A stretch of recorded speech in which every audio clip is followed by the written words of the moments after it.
Assalamualaikum warahmatullahi wabarakatuh, kawan baik Nur Iswan Channel. Kali ini kita akan mengamati sedikit tentang kegaduhan yang terjadi sebagai akibat dari statement Mas Ade Armando di Cokro TV. Saya sudah lihat videonya dan menurut saya ya kalau tidak menciptakan kegaduhan ya bukan Bang Ade Armando namanya.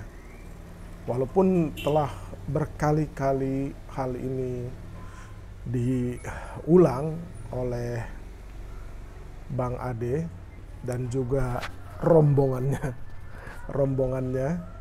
kawan baik semua tahu siapa saja rombongannya. Tetapi tetap saja kita kaget, shock, dan terheran-heran.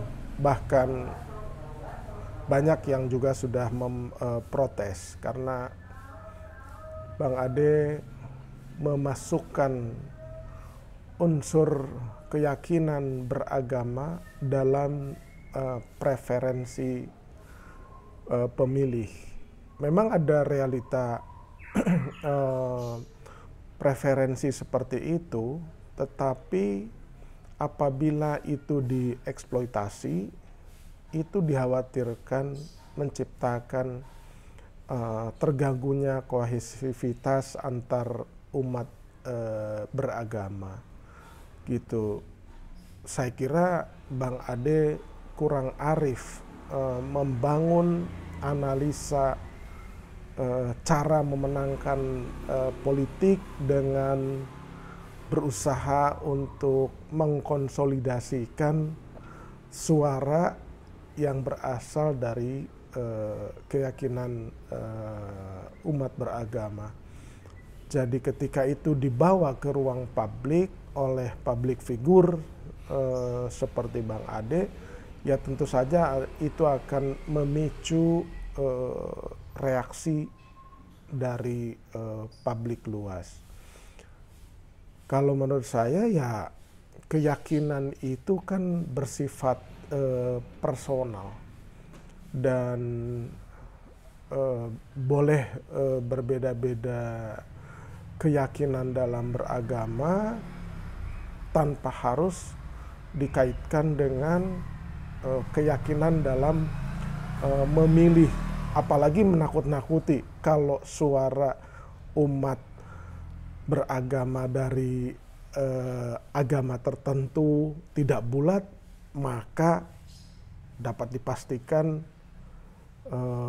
Ganjar kalah gitu kan. Nah itu artinya dia menakut-nakuti, fear-mongering kembali. Jadi menakut-nakuti satu agama tertentu, kalau mereka suaranya terbelah 10%, itu pasti yang menang adalah Anies. Tapi kalau mau menang, yang 10% ini misalnya ya harus bulat mendukung Ganjar Pranowo. Ya itu pasti menimbulkan kegaduhan, argumentasi seperti itu.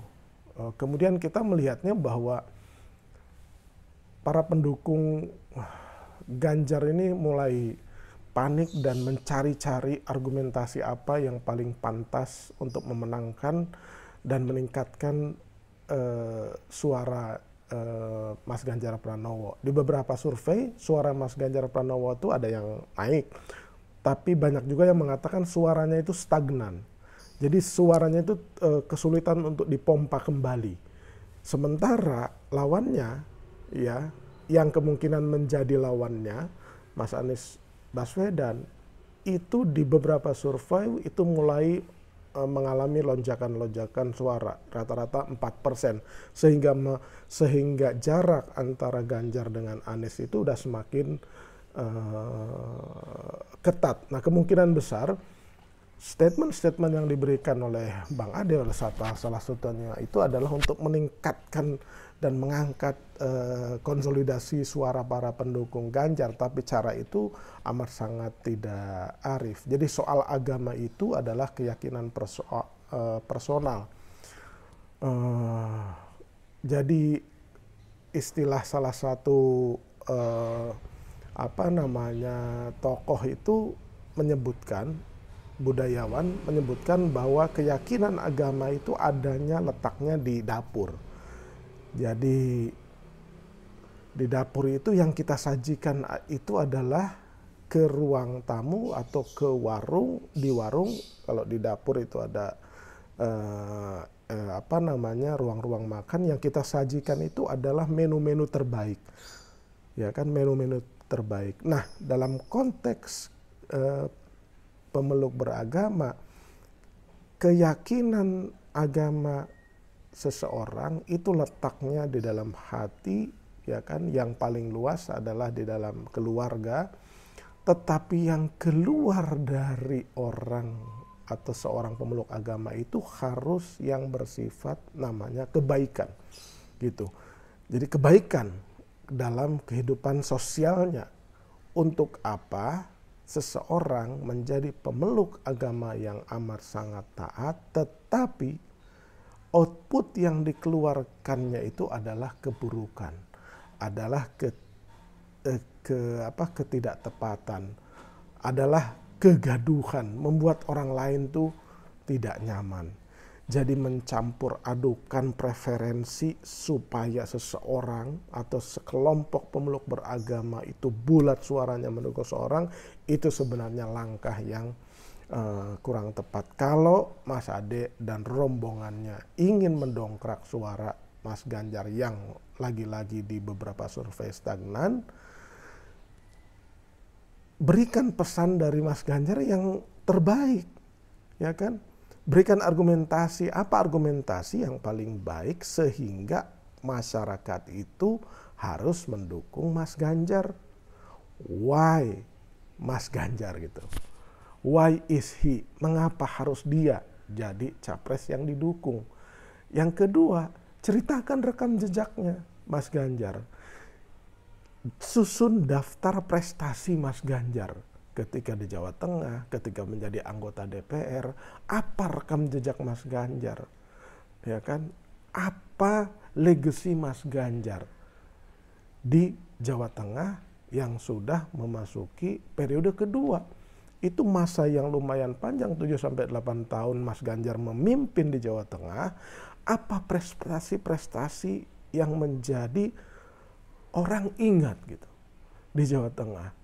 Jadi tidak dengan kembali ke cara yang menurut saya agak primitif dan kampungan gitu. Primitif dan kampungan itu dibangun sentimen agama supaya orang yang paling cocok didukung oleh umat Kristiani itu ya Ganjar, dan kalau kamu tidak memilih Ganjar itu pasti Ganjar akan kalah dan kamu yang repot. Kira-kira kan gitu bahasa terangnya tuh. Demikian kawan baik, mudah-mudahan itu membantu kita memahami, dan salam demokrasi untuk Bang Ade Armando, ya kan. Ya kalau memilih jalan untuk mendukung Ganjar ya kira-kira cari argumentasi yang tepat lah Mas, ya kan, supaya kita bisa menyaksikan perdebatan tentang gagasan, kemudian tentang rekam jejak, tentang arah dan peta baru masa depan Indonesia, bukan memompa hal-hal yang remeh-temeh seperti yang Mas Ade sebutkan tadi. Demikian, terima kasih, jangan lupa subscribe, like, share, dan komen Nur Iswan Channel.